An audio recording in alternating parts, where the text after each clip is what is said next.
Hello, fellow readers. So, what did you read in March 2026? Here is a pile of books that I have read in March 2026. So, the first book that I read is this one, and it's called A Pocket Full of Happiness by Richard E. Grant.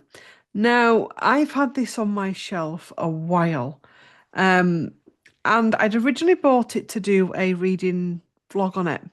And I stopped doing them because I found that they were a lot to do to read a book so quickly to get it up and everything. And it started to take the enjoyment out of reading for me a little bit.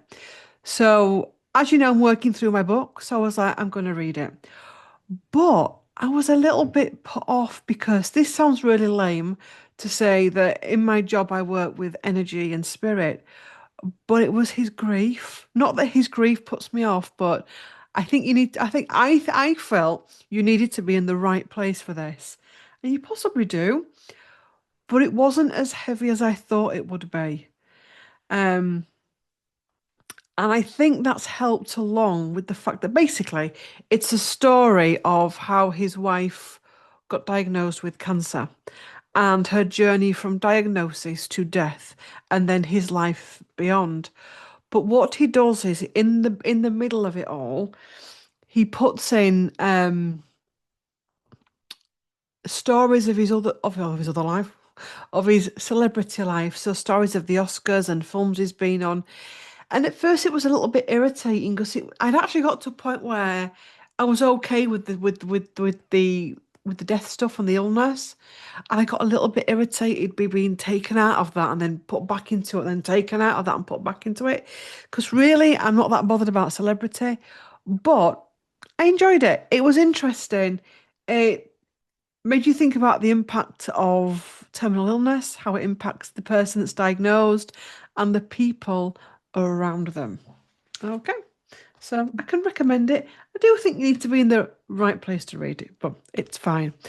Anyway, then I read this one, and it's part of a series. Oh God, third one I think, or fourth one. A Talent for Murder by Peter Swanson, and here it is. Do you know when I've said for a while now, um, with new books, I do wonder if they may be a little bit of AI involved. There just seems to be something missing in some new books. I felt it with this one. It's, I know it's part of a series, so you're coming in a series, but with the detective type stuff, it doesn't really matter that much. It's just the lives of the detectives and the when this, which is not a detective in this one anyway. It doesn't stay with you afterwards. So basically, somebody goes to some type of an education conference. Um, she's married, but they have an open marriage. And she meets someone at the conference, goes with them, and then is found dead. You're also following another woman who is married, and it's a very strange marriage, a marriage of convenience, and her husband goes to these types of conferences. Okay, and that's the story. So she starts to see things within his life that make her question things. And she then contacts a friend from the past who is like wild and erratic. And this is what the series of books is about, the friend from the past, who is a little bit unhinged. It was okay. It's a book. I read it. It wasn't very gripping. It was very bitty and very fragmented. Um, I found my mind just wandered going through it. So it is what it is, you know. It was one of those books where I think we got it from what's it called? The Works. Now, my next book here is Stay Another Day, Four Sleeps Till Christmas, Three Siblings, One Big Secret. Well, there's lots of secrets actually. There's lots of secrets and one big secret by Juno Dawson. Now, I love Juno Dawson's work. I think she's an amazing writer. And I'm looking out for this new series that she's got out. I keep looking at the library to see if they've ordered it yet, but they haven't. This is a Christmas book, but shall I tell you something? It's a Christmas book with a fantastic plot. I love this. I didn't realize it was a Christmas book. And again, I'm clearing my shelves down. This was the next one to read, and I was like, "Oh, it's a Christmas book," and I was like, "Sod it, it doesn't matter. There's no rule in the book in bookish land that says you have to read a book at Christmas. It's a book that's a Christmas book." Um, this book had me laughing out loud. I don't think I've ever read a book where I have laughed and howled with laughter out loud, and this book did it for me. And for that, it's going in my best book of March. This is my best book of March. It had a reasonable amount of Christmas cheer, but it had a fantastic story of family dynamics, generational trauma, sexuality, relationships, how dynamics between parents can change in midlife and all that kind of things. It's got eating disorder. One of the characters got an eating disorder in it. Gay relationships, um, alcohol issues, drug issues, um, and how it all comes together. I mean, this family basically get together every Christmas, but this particular Christmas, the shit hits the fan in all their lives. And they really are forced to look at themselves. And you start off this book where you think, God, you're all such a set of dicks. You don't like anyone, but you still like the book. And by the time you finish, you really like them. And I think as well, you start as you go through the book, you start to see elements of your own family life. Not maybe not with the examples that they've got in here, but the dynamics and the fragmented dynamics and people thinking different things of family members and the expectations we can put on family members that people put on us that we put on them and the mess that that can cause. Also, as well, when people don't admit to who they are, and what they want. Oh, there's so much. It was a gift that kept on giving. So this is going on my pile for best books of 2026. So this is the best book of March. I'm trying to do it month by month now, the best books, where I pick a book each month. So I can highly recommend that. The next two books are library books. Now, this is called Double Crossed and it's by Roberta Gray. I've seen her advertised and people have spoken about these books for years. She's likened to Martina Cole. I can see the similarities. Now, I don't know whether it was just me, because March has been, as you know, if you've seen the wrap up, it's been a very all over the place month. But I really struggled to get with this book. And it was only when I really forced myself to concentrate that I started to get it at the end. Very easy to read. East End London, 1960, I think it is, 1950s. You know what I mean? 1950s, I think. Um, Obviously, Roberta Cray was married to the gangster Reggie Cray. Um, so she's got a lot of insight about the East End of London and family dynamics and gang life and all of from the, 40s, 50s, 60s. And she brings that into this book. I did enjoy it. It just it's one of those books that felt like it needed to be pulled together a little bit more. I would possibly say, I don't think I'm going to read it again because it's a library book, it's going back, but it'd be nice to read it again to see if my perception of it changed.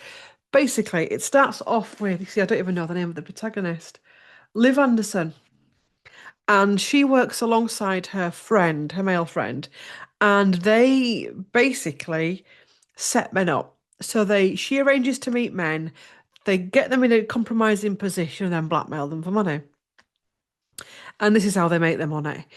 And they come across the wrong man because the wrong man is attached to a gangster. And this gangster sends one of his heavies to her and says, "We're aware of what you've done to one of our own. And if you don't want your head blowing off, we've got a job for you." Okay. And she has to go and do this job. But as she's doing this, there's also other characters in this whose lives are all unraveling and also connected to her. Some of it she's aware of, some of it she's not. And I think that's why, because it was a little bit all over the place. And I think as well, the character building wasn't. I think when an author has a lot of characters, they have to have some good character building. You have to be able to just know without thinking, who's Kate? Who's Kate? Who's Kate? Who's David? Who is this? Well, let me just look back. It had that energy. So I enjoyed it. It's a nice quick read, but it took me ages because of everything that was going on this month. Anyway, my final read was another library book. And this, an author again like Roberta that I've never read, a Secret Life, a girl's night out, one little mistake, and it's by Christabel Kent. Um, Very similar to that one in as far as I didn't really get into it until the end. I must say that there was a couple of points in this book where I was going to DNF it, simply because there is a really good story running through this, but she deviates to another group of characters. And I just lost track of them so much. Um, and it was actually really annoying. And I'm finding, with books, you follow the main storyline and then you'll go off into somebody else's perspective or how are they connected, but you know something's coming. If that isn't done right, it's frustrating because you're in the main story and then next minute you're in this other life and with these other characters. And I find a lot of authors don't really do the separation. So, like some books you'll read and it'll be like um Mark's story and then Peter's story and then, I don't know, John, it's like disciples, isn't it? Mark, John, Luke. Do you know what I mean? And you know where you're at.